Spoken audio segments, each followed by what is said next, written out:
క్రైస్తవ మతం మారిన తర్వాత వాళ్ళు రాజకీయాల్లోకి వస్తే అది కూడా ఎమ్మెల్యే ఎంపీ అయితే ఏ విధంగా ఉంటారు? నిలువెత్తు త్యాగానికి నిదర్శనం క్రీస్తు.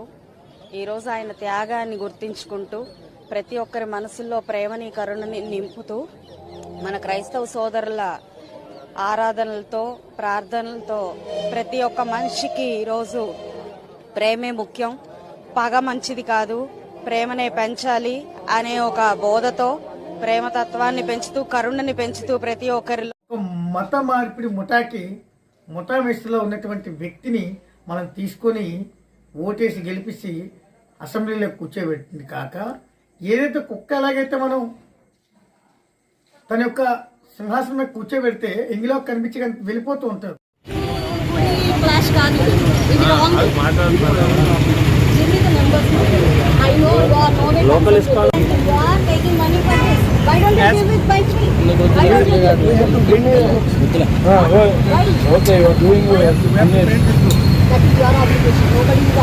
బుద్ధి చెప్పి గడి తినడం అంటే దీన్ని అంటారు.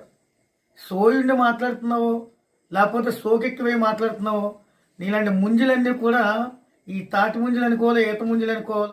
ఎమ్మెల్యే స్థాయిలో ఉండి అది కూడా హిందువులు వేసినటువంటి ఓట్లతో గెలిచి, అటువంటి హిందువులే భగవద్గీత ఏదైతే ప్రపంచానికి మానవాళికి జీవన విధానానికి సంబంధించినటువంటి తన యొక్క తలరాతను మార్చుకునేటటువంటి గీత, అటువంటి గీతని అది కూడా ఊరికినే పంచట్లేదే, డబ్బులకు అమ్ముతున్నాడు ఆ వ్యక్తి.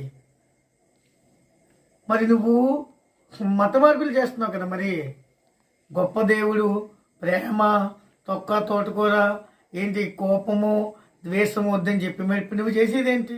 గుంటూరు సిటీకి వెస్ట్లో ఉన్నటువంటి ప్రజలందరూ కూడా నిజంగా ఎవరైతే ముఖ్యంగా హిందువులు